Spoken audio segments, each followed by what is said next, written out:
Mereka berempat adalah pengawal pribadi yang disewa oleh Khufra dengan harga tinggi dan semuanya adalah pejuang dengan cakra sejati. Tuan Zulkari, orang ini sangat berbahaya, mundur. Sedikit ragu, salah satu pengawal pribadi berbicara dengan suara rendah. Meskipun Khufra adalah orang biasa tanpa pengetahuan seni bela diri, dia juga tahu bahwa 4 orang yang dia undang adalah master di dunia seni bela diri. Tapi sekarang, Eren yang datang ke pintu jelas lebih kuat dari 4 orang ini.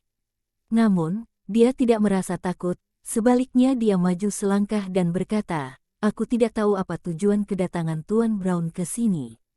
Eren mengabaikan Khufra, tatapannya melewati kerumunan dan mendarat pada Bisma yang berdiri di belakang kerumunan. Lalu dia berkata dengan acuh tak acuh, "Bisma, jangan sembunyi, keluar." Mendengar ini, Bisma tidak bisa menahan keterkejutannya, tapi sedikit ragu dan tetap berdiri, menatap Eren dengan mata yang rumit. "Eren, ini adalah keluarga Zulkari, aku menyarankanmu untuk tetap membuka mata dan tidak membuat masalah." Kuenti mengerutkan kening, samar-samar menebak apa yang sedang terjadi dan mengikutinya ke depan. "Eren, apakah Bisma menyinggungmu? Jika demikian, aku meminta maaf kepadamu atas namanya. Jika kamu punya permintaan, kamu bisa mengatakannya." "Aku hanya punya satu permintaan, aku ingin anggota keluarga Zulkari mematahkan tangan dan kaki Bisma dengan tangan mereka sendiri. Dengan cara ini, aku bisa membiarkan keluarga Zulkari pergi," kata Eren perlahan dengan tangan di belakang punggungnya. Mendengar ini, wajah Bisma menjadi pucat, kemudian dia berteriak dengan marah, "Eren, apa katamu? Jangan pikir aku takut padamu, ayo, bunuh aku jika kamu punya nyali."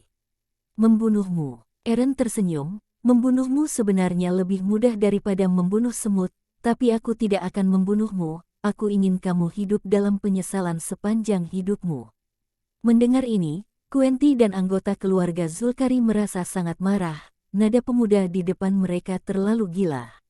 "Oke. Aku akan memberi keluarga Zulkari 10 napas untuk membuat keputusan. Jika kalian tidak mematahkan kaki Bisma, kalian akan menderita untuknya," kata Eren lagi. Darah Zilong dan Martis yang berdiri di belakang Eren mendidih.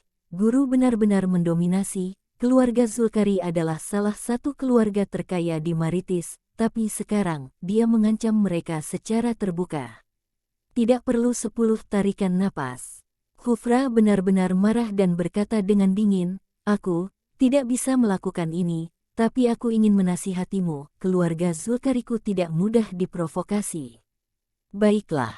Eren mengangguk, "Karena kamu telah membuat keputusan, kamu harus menderita untuk Bisma, Zilong dan Martis, naik dan hancurkan semua tangan dan kaki keluarga Zulkari." "Tuan, kami bukan tandingan mereka bertiga." Zilong melirik ketiga prajurit alam cakra sejati karena malu. Mendengar ini, tatapan Eren menyapu mereka bertiga perlahan, menyebabkan mereka semua mengalami peningkatan tekanan yang tajam. Saat berikutnya, Eren berkata, "Kalian bertiga, siapapun yang bergerak akan mati." Untuk sesaat, keraguan muncul di wajah mereka bertiga. Jika mereka bertiga pergi begitu saja, reputasi mereka di dunia pasti akan terkenal di masa depan. Tapi jika mereka ingin menghentikan pemuda itu melakukan pembunuhan, bahkan jika mereka bertiga bergabung, mereka akan terluka parah meski tidak mati. "3 Master, jika kalian ingin pergi, seseorang dari keluarga Zulkari pasti tidak akan pernah menghentikan kalian." Pada saat ini, Khufra tiba-tiba berbicara. Mendengar ini, wajah mereka bertiga menunjukkan rasa malu, mereka saling bertukar pandang dengan cepat. Lalu salah satu dari mereka berkata, "Tuan Zulkari, jika kami mati, tolong jaga keluarga kami dengan baik." "Jangan khawatir, 3 Master, jika terjadi kecelakaan pada kalian, aku bersumpah akan menjaga keturunan kalian seumur hidup akan tetap makmur." Khufra berkata dengan lantang. Dengan kata-kata Tuan Zulkari, kami merasa lega. Saat berikutnya, 3 Master alam cakra sejati melangkah keluar, berdiri di 3 titik, samar-samar mengepung mereka. "Bunuh!" Saat mereka berteriak, mereka bertiga meledak dengan cakra sejati, meledak dengan aura yang kuat dan bergegas menuju Eren. Melihat ini, Eren menggelengkan kepalanya dengan ringan, menarik salah satu tangan ke belakang punggungnya dan menamparkan 3 telapak tangan dengan ringan. Kekuatan telapak tangan tidak terlihat. Bang, bang, bang. Tapi ketiga master bela diri semuanya terlempar ke udara, mendarat lebih dari 10 meter jauhnya. Hidup dan mati mereka tidak diketahui. Melihat pemandangan ini, mata Quenti bersinar dengan keheranan, seorang master bawaan. Jika dia tidak dapat menentukan apakah Eren adalah master bawaan sebelumnya, tapi sekarang, dengan mengandalkan keterampilan ini, dia memiliki keyakinan penuh bahwa pemuda di depannya adalah master bawaan. Dia berasal dari Avi, latar belakang keluarganya luar biasa, dia juga berlatih seni bela diri, memiliki basis pelatihan tahap awal cakra sejati dan ada juga bakat bawaan dalam keluarga. Meski begitu, mereka tidak berani menyinggung master bawaan sesuka hati. Tapi sepupunya menyinggung master seperti itu. Untuk sesaat, dia tidak tahu harus berkata apa. Kalian tunggu apa lagi? Kenapa diam saja? Eren memarahi Zilong dan Martis dengan lembut. Ya, keduanya merespons dan melangkah maju. Tapi pada saat ini, aura setajam pedang muncul dari belakang villa, kemudian, seperti kilat menyambar, sesosok tiba-tiba muncul di depan semua orang. Itu adalah seorang pria tua berpiyama, tapi saat ini, dia membawa pedang panjang yang besar di belakang punggungnya. Kepala pelayan Ferdos. Melihat pria tua ini, Quenti tidak bisa menahan diri untuk berseru, karena pria tua yang agung dan tajam di depannya sebenarnya adalah pengurus rumah tangga tua dari keluarga Zulkari.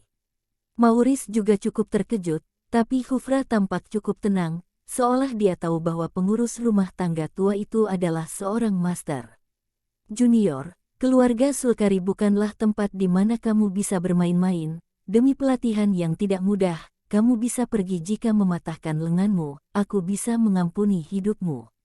Suara kepala pelayan Ferdos seperti guntur, membuat gendang telinga Zilong dan Martis berdengung, mata mereka penuh bintang. Tubuh mereka berdiri dengan goyah, seolah mereka sedang mabuk. Hehe, menghadapi kepala pelayan Ferdos yang sama mengesankannya dengan seekor naga, Eren tertawa kecil, seorang pria sekarat berani sembrono di depanku. Begitu kata-kata ini keluar dari mulut Eren, wajah kepala pelayan Ferdos berubah drastis, Khufra juga memiliki semacam kekhawatiran di matanya. Junior memiliki penglihatan, tahu jika aku terluka, tapi bahkan jika aku terluka, tetap mudah bagiku untuk membunuhmu. Sambil berbicara, kepala pelayan Ferdos mengeluarkan pedang panjang di belakang punggungnya. Bas! Bilahnya bergetar, kedinginan menyebar dari tubuh pria tua itu, memaksa semua orang untuk mundur berulang kali, wajah mereka menjadi pucat. Hanya Eren yang berdiri di tempatnya dan tidak terpengaruh sedikit pun. Melihat ini, ekspresi kepala pelayan Ferdos sedikit tenggelam. Mati. Saat berikutnya, kepala pelayan Ferdos membuat gerakan tiba-tiba, cahaya tajam dari pedang merobek kehampaan dengan liar saat jatuh di atas kepala Eren, mengancam membelahnya menjadi dua dengan satu serangan. Serang. Saat cahaya pedang jatuh, tubuh Eren terbelah menjadi dua.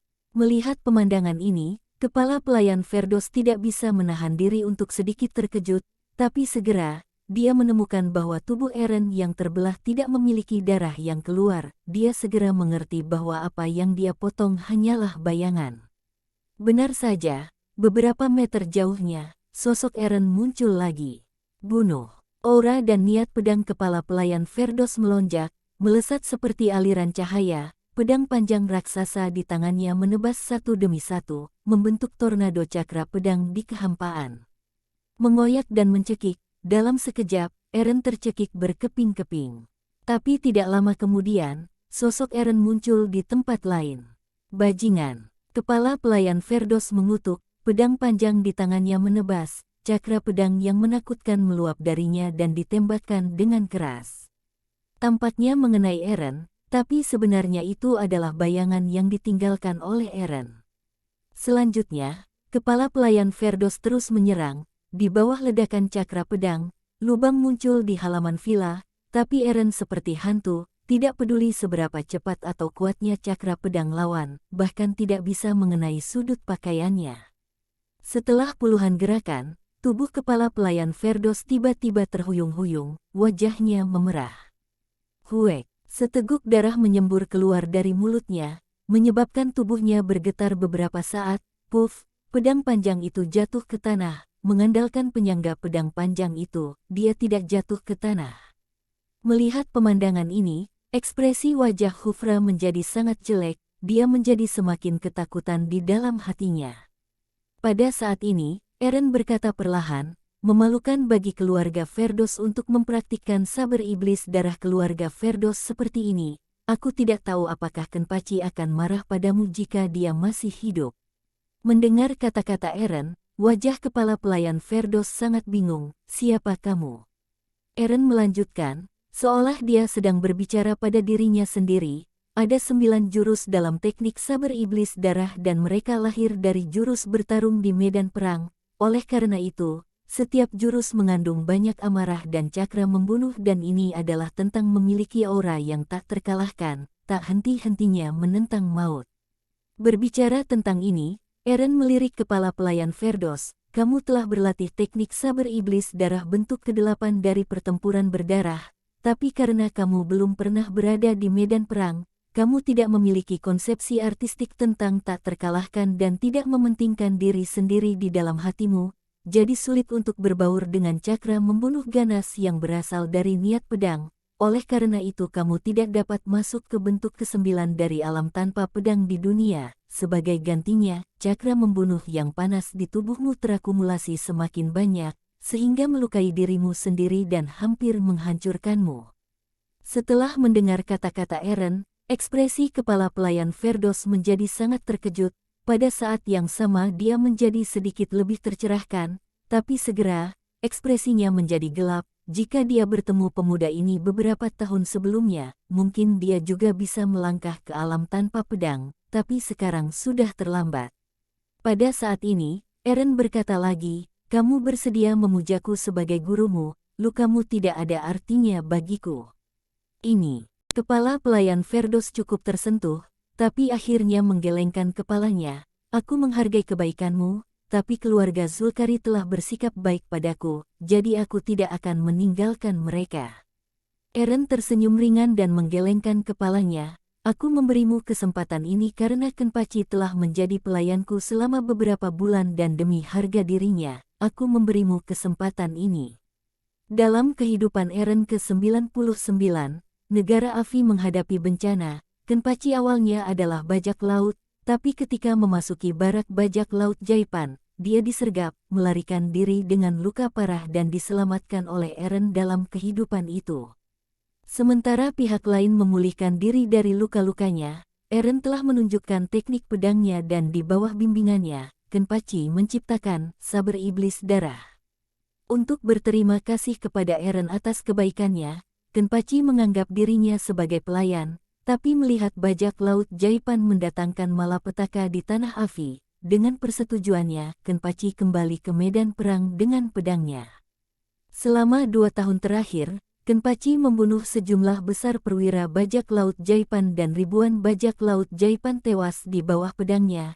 Namun, dia juga menarik perhatian master bajak laut Jaipan, menarik pengepungan beberapa master bajak laut dari beberapa negara Jaipan.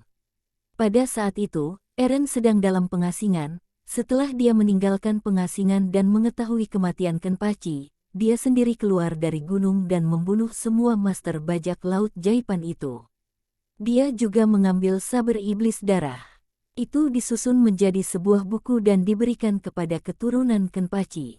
Meskipun Yang Mulia sangat kuat, kamu bukanlah seseorang yang dapat menghina leluhurmu dengan santai. Mendengar bahwa Eren benar-benar mengatakan bahwa Kenpachi telah menjadi pelayannya, kepala pelayan Firdaus sangat marah. Eren menggelengkan kepalanya, tanpa berdebat atau menjelaskan, dia berkata dengan suara yang dalam, Zilong, Martis, apakah kalian sudah cukup melihat? Lakukan. Ya. Zilong dan Martis terbang lagi, berniat untuk melaksanakan perintah Eren, mematahkan tangan dan kaki keluarga Zulkari. Berhenti. Dalam sekejap, Quenti muncul dan berdiri di depan keluarga Zulkari. Eren, kamu tarik dulu perintah ini, bisakah kita bicara?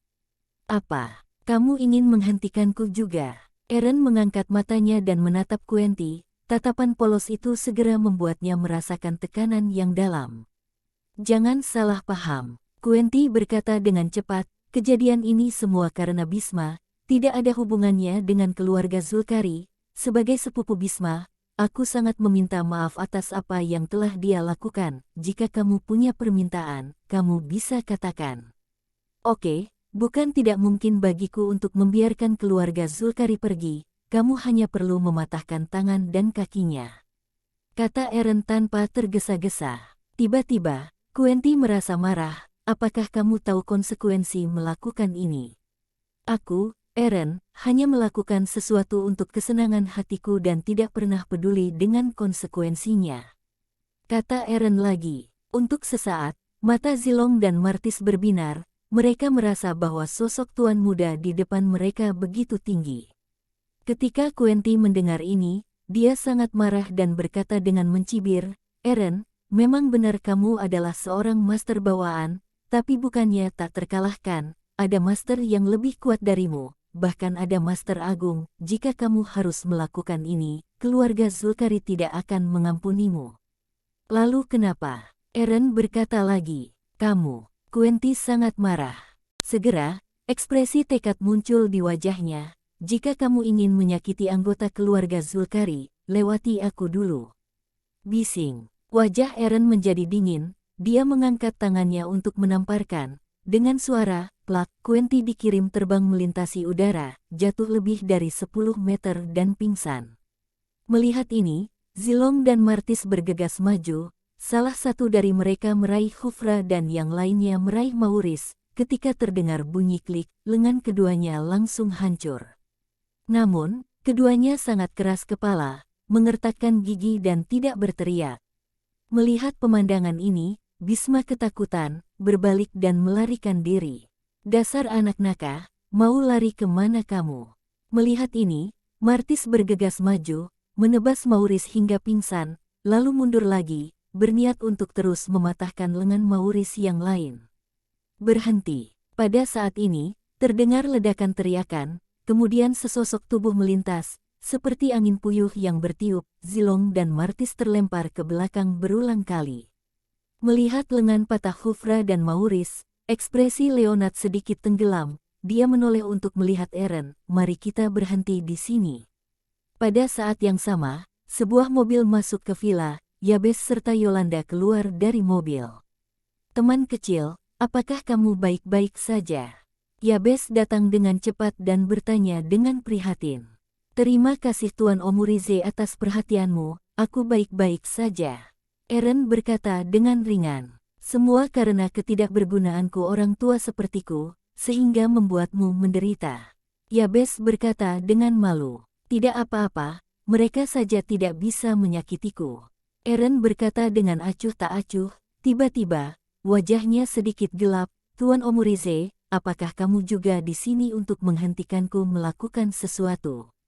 Mengapa? Yabes menghela napas pelan. Teman kecil, keluarga Zulkari memiliki banyak investasi di Avi. Mereka juga terdaftar di sana. Jika semuanya menjadi serius, itu tidak akan berakhir dengan baik. Maaf Tuan Omurize, aku khawatir aku tidak bisa memberi kamu wajah kali ini. Eren menggelengkan kepalanya. Yabes menghela napas lagi. Lupakan saja teman kecil, kamu bisa melakukan apapun yang kamu mau. Kamu menyelamatkan nyawaku, jadi aku akan mempertaruhkan nyawaku untuk melindungimu juga. Tuan Omurize, kamu tidak bisa membiarkan dia main-main. Dia telah mematahkan lengan ayah dan anak keluarga Zulkari, jadi itu sudah cukup. Leonard berbicara lagi, menatap Eren dengan peringatan. Dia adalah pengawal pribadi bangsawan itu. Jika keluarga Zulkari dibiarkan terluka parah, itu akan berdampak besar pada bangsawan. Bagaimanapun juga, Eren menemani mereka ke Maritis. Menghadapi tatapan peringatan Leonard, Eren tersenyum dengan tenang. Tidak ada yang bisa menghentikan apa yang akan aku lakukan, kamu tentu saja tidak terkecuali. Anak nakal, kamu benar-benar berpikir bisa melanggar hukum hanya karena kamu memiliki beberapa poin dalam hidupmu. Hari ini aku harus mengajarimu bagaimana harus berperilaku. Begitu kata-kata itu jatuh, Leonard terbang dan menamparnya. Leonard, tunjukkan belas kasihan. Melihat ini, Yabes berteriak dengan tergesa-gesa, ekspresinya sangat gugup. Yolanda juga berteriak hampir bersamaan, Paman Leonard, Eren tidak bermaksud menyinggungmu, jangan sakiti dia.